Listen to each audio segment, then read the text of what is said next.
So in this video, I'm going to show you proper glaze techniques. I'm going to show you some possible mistakes that you could make and how to correct them.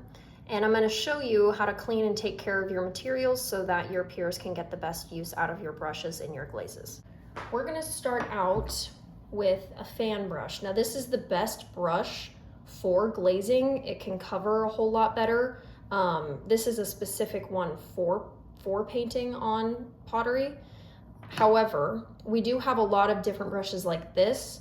It will still work as long as you follow the techniques I'm about to show you, but it doesn't hold quite as much glaze. So these are the pots that I am going to glaze in this color, and I have them set out and prepared because I am going to paint them all 100% this glaze. So this is frosted melon, okay? And it kind of looks like this green tinted shade on the outside picture on the bottle, okay? When it comes out of the kiln the second time and it's glazed, this is a test tile, it will look like this. However, when I open this up, it is going to look really quite white, okay?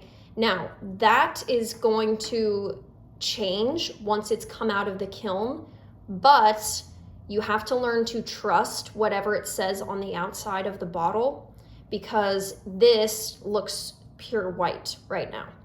When I first open up a glaze, I'm gonna shake it before I open the lid, okay? And that's gonna allow all of the different gunk to really settle on the bottom and for all of the glaze that's inside of it to be mixed up and nice and clean. Now this is a nice fresh bottle. So it should look like this, watery, but still thick enough when we apply it. Now I'm gonna use pink on this pot, and I am going to use that green on this one. So whatever glaze you are currently using is the one that you should keep at your table. So this is one that I want to be this rose quartz color. When I dip my paintbrush in here, a lot of you are going to get used to kind of wiping it off. You're used to doing that from painting with acrylics. You do not want to do that every time with this. Now, if it is kind of like dripping a whole bunch, you could dab it off a little bit on the side, but you want that to be really, really thick. But we still want that paintbrush to be really well coated in the glaze that we're going to put on our pot. This is how you are going to want to apply the glaze. You want to see that glaze just kind of float on there, okay? Right when it starts getting a little bit thinner, you're going to reapply and you're going to pull that glaze and you're going to let it float until it starts getting like that again. So thick application. This is just one coat. So really thick, float it on there so that it glides. As soon as it starts to get a little thinner, you're gonna apply more and you're gonna repeat that process until you are finished with the first coat. You do not want to glaze by using all of the paint on your brush and just kind of getting rid of it.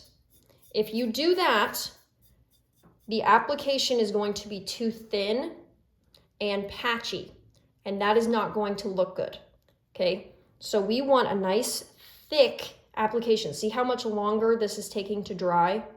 This side is drying a lot quicker because I applied it much, much thinner, but this thick application is exactly what we want. So now we are done with our first coat. As you can see, there are still some areas that need to dry.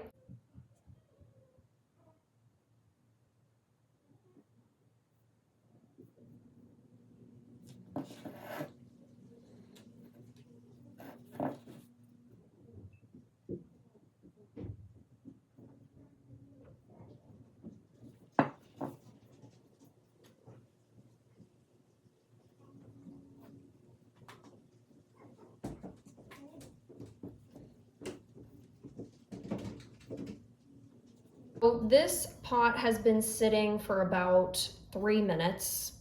Now, depending on how thick your application and what kind of glaze you used is going to dictate how long it's going to take to dry. So right now it is dry to the touch. There's no glaze that's getting on my fingers after I touch it. I am going to notice right here that there is some glaze on the bottom. Now we cannot have that, okay? If there is glaze on the bottom of your piece, it will stick to the kiln shelf. Now, I got glaze on here. I can't let it stay that way, but there is a way to fix it. The only thing I need to do is take a wet sponge and wipe off anything that is touching the bottom of my piece.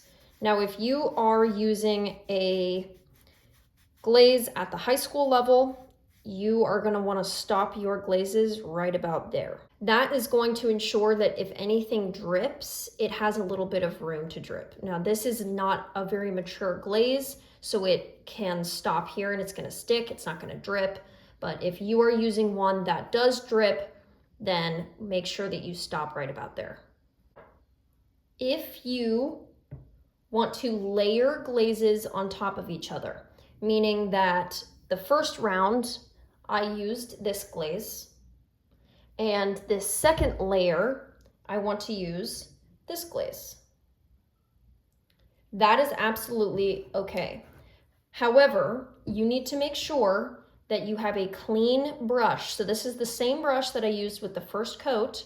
I did one layer, I let it dry, and now I'm gonna do a second coat with this color. I'm gonna do the same process that I did for the first coat.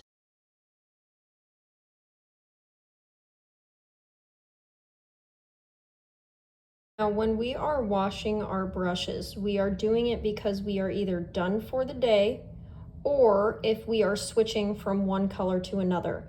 One color cannot be combined with another with the same brush. It will ruin the glazes. If that glaze is in a different container, it will ruin it.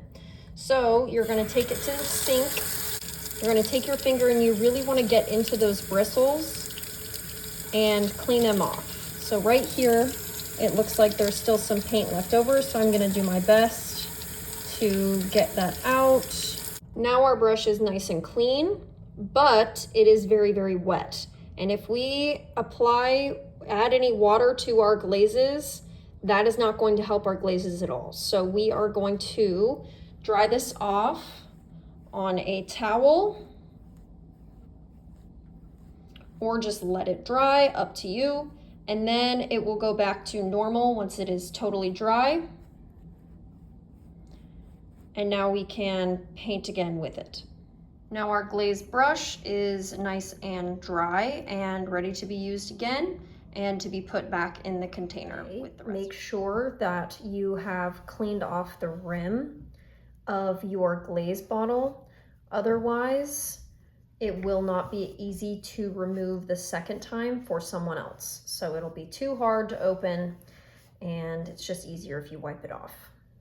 So as you can see, this has already gone in the kiln once.